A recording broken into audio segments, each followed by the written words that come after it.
Welcome to the hottest movie review on the internet today, the A-List Review.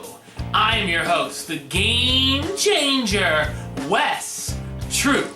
This week I'm going to be taking a look at 5 different movies, 4 new releases which include Taken 3, Selma, Inherent Vice, and Predestination, and a big hit coming to DVD. Well, it came to DVD this week, and Blu-ray, and it is a big to-do for the award season. I'm going to be taking a look at Boyhood. So before we get started, remember last week I did the top 10 best and worst movies of 2014. I told you that was a for now list because I had missed seeing a few key films. I did finally get the chance to see Birdman this week, and I must say it messes up my entire best of list. Birdman is now my number 1 film of 2014, so everything else just sort of slides down a spot. But anyway, so that kind of negates that whole purpose. Anyway. So when you're watching my top 10, just know Birdman is actually number 1 and everything just goes down. Alright, so my review for Birdman is on its way. When it releases on DVD, I will review it. But let's get started with the show. My first review is the first action movie released of 2015. I'm going to give you my thoughts on Taken 3.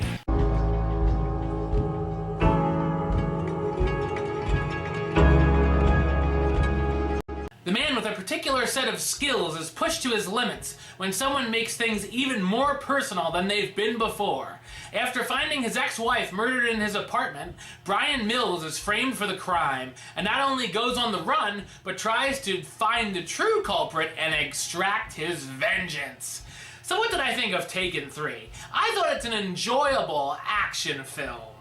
Now, I love the first Taken and like the second, and I feel if you're a fan of the series, you'll enjoy this as well. There's more than enough action to go around, featuring foot chases, car chases, a brawl in the liquor store, and of course a big showdown shootout with the villain in tighty whities.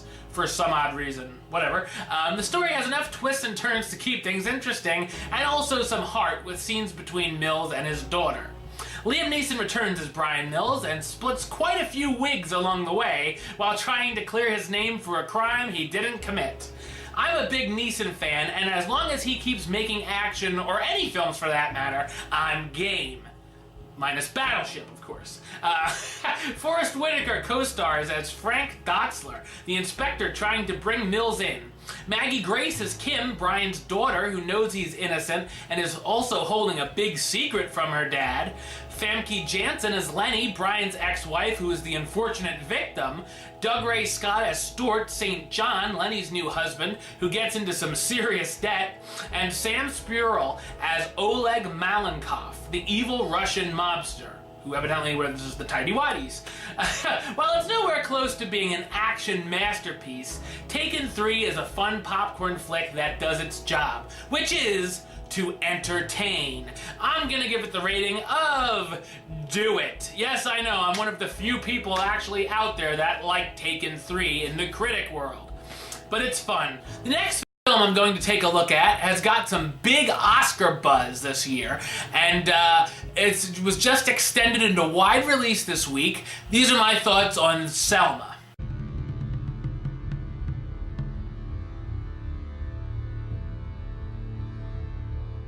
Based on true events from the civil rights movement, Martin Luther King Jr. travels to Selma, Alabama to lead a 3-month-long campaign in hopes the president will allow equal voting rights for all races. So what did I think of Selma? I thought it's an emotional and powerful drama.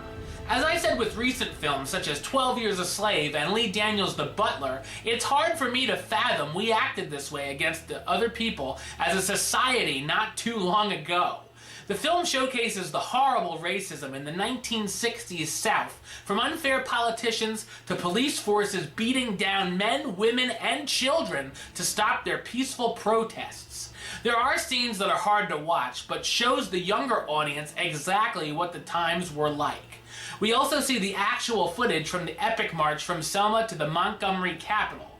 It also shows us smaller, private moments going on in King's personal life at the time.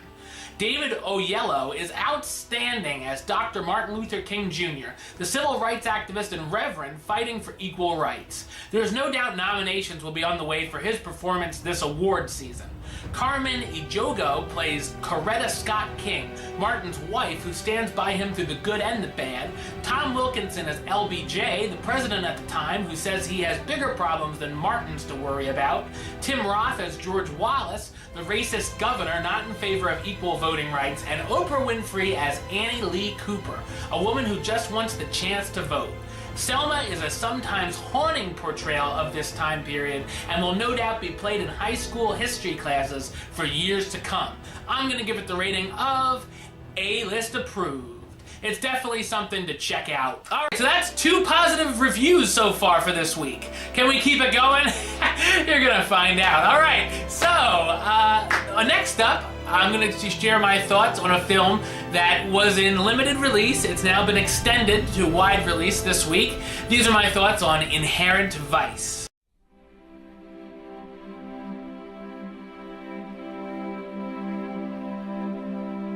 In 1970s Los Angeles, a private investigator gets a visit from his ex-girlfriend who wants to save her current boyfriend, who's married, from being wrongfully committed into an asylum by his wife and her lover.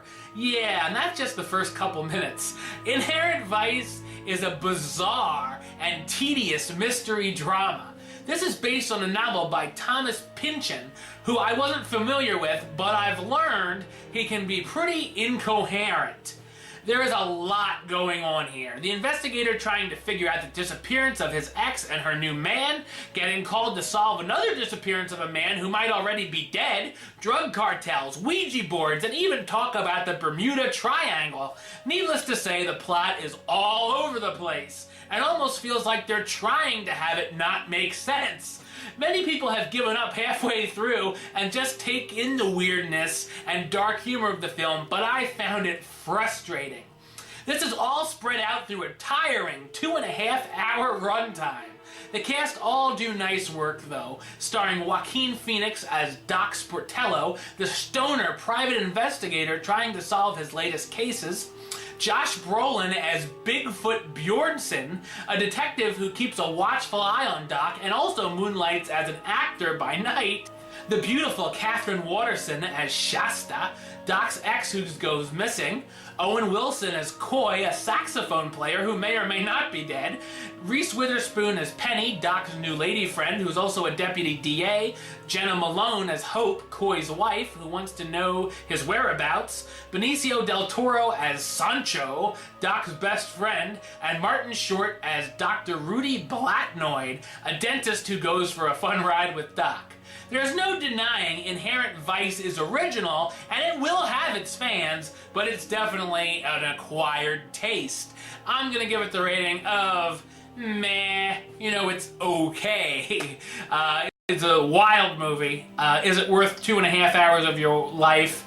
I would never watch it again. Maybe just like a couple minutes of it or something, if you know what I'm saying.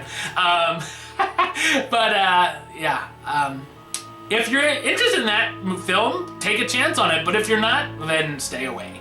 Okay, the next film on my list here is one of the biggest WTF movies since Inception, and it's playing in limited release. This is my review of Predestination.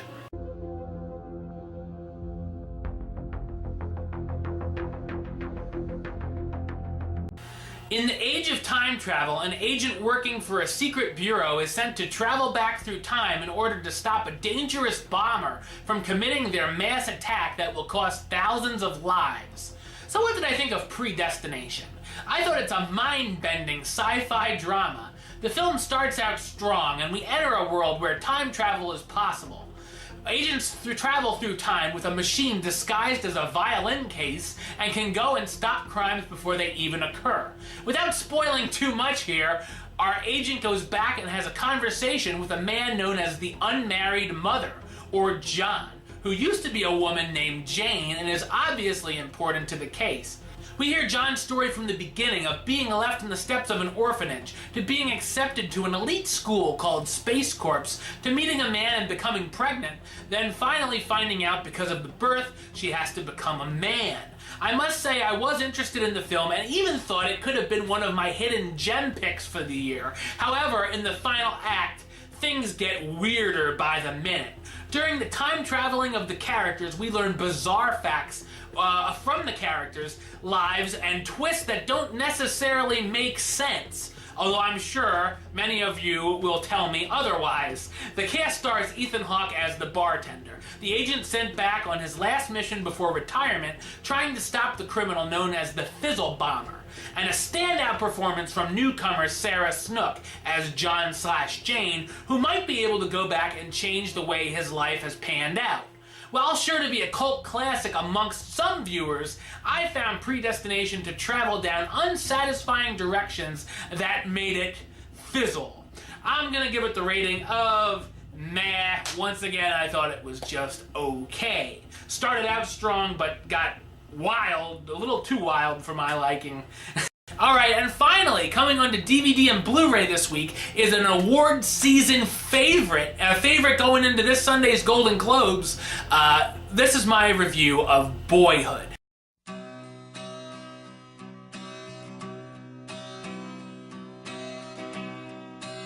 It's a look at an everyday family over a 12-year period of their lives through the eyes of a young boy. So what did I think of Boyhood? I thought it's a fascinating drama. The really intriguing thing is that it's an experiment in cinema. It was filmed over an actual 12-year span. So much could have gone wrong, but thankfully it didn't, and we get to see the characters get older before our very eyes. The story packs in so many little but important elements as we see the characters play video games, eye up Victoria's Secret models, much like I did as a kid, move to Houston, reconnect with their dad, see their mom remarry to a few wrong guys, talk about sex, go camping, having boyfriends and girlfriends for the first time, dealing with underage drinking and drugs, and finally going off to college. The cast stars Eller Coltrane as Mason Evans Jr., the young boy we see grow from a little boy to a young man. Patricia Arquette as Olivia, Mason's mom, who goes from being a single parent to marrying an abusive alcoholic and then going on to her own again. Lorelei Linkletter as Samantha, Mason's sister, who goes through almost all the same things as him, and Ethan Hawke as Mason Evans Sr., Samantha and Mason's caring dad and cool dad, who tried to make something of himself in Alaska, but came back to be closer to the kids. Boyhood is easily one of the favorites as a big winner this award season. The film also has a great soundtrack covering some hits released over this time.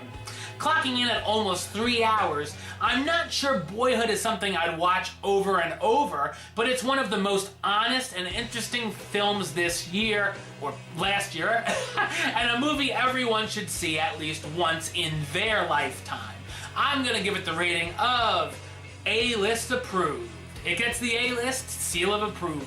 Alright, so this week, 3 out of 5 ain't bad. 3 positive reviews. Definitely check out Boyhood on DVD and Blu-ray if you haven't yet already. And go see Taken 3 if you're a Liam Neeson fan. And definitely see Selma if you're going to the theaters this weekend. So that is that. I will announce that I will be live tweeting the Golden Globes ceremony this Sunday. So if you want to check out my live coverage of the Golden Globes, my live tweeting session, you can by following me at Wes A-List. And of course, some of my other links, check out my Facebook page, facebook.com/WesTroopAlist. Subscribe to me right here on YouTube, youtube.com/Westside515, and follow me on Instagram at WesAlist. Alright, and of course, I must say, my 2014 book is in pretty good shape. It's almost done. So my 2014 movie review yearbook will be on its way soon.